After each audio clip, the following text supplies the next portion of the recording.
পুজোর কাজের এই হলো মজা। তো এই যে ছেলেগুলোকে দেখতে পাচ্ছ, ওদের মুখের অবস্থা দেখে, হাত পায়ের অবস্থা দেখে বুঝতে পারছো যে ওরা কতটা পরিশ্রম করে চলেছে প্রত্যেক দিন। ওদের চোখ মুখ দেখে তোমরা বুঝতে পারছো যে ওরা একদিন নয়, দুদিন নয়, ওরা রাতের পর রাত কাজ করে যাচ্ছে এবং মজার সাথে, আনন্দের সাথে। দেখো এখানে মুড়িতে শুধু চানাচুর আর একটু পেঁয়াজ ছাড়া আর কিছুই নেই, কিন্তু এই যে সবাই মিলে আনন্দ করে এই পেঁয়াজ মুড়ি আর চানাচুরের যে কী স্বাদ, সেটা না মানে বলে বোঝানো যাবে না। এই যে সন্ধ্যেবেলায় আসি ওদের সাথে, এই যে পেঁয়াজ মুড়ি আর চানাচুর, যেদিন শুক্রবার বা সোমবার থাকে সেদিন তো খেতে পায় না, কি যে মন খারাপ করে, মনে হয় বাড়ির এগরোল চাউমিন এটার থেকেও এটার স্বাদ মনে হয় বেশিই ভালো।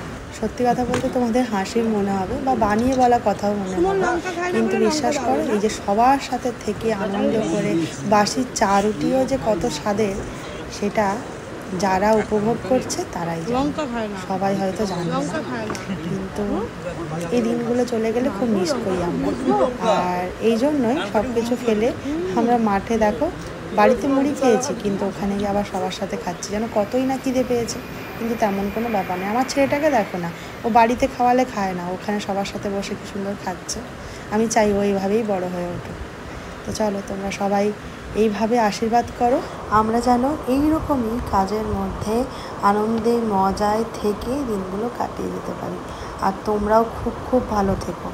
কেমন লাগলো অবশ্যই জানিও আমাদের এই খাওয়া দাওয়া, মুড়ি খাওয়া দাওয়া। তো চলো টাটা।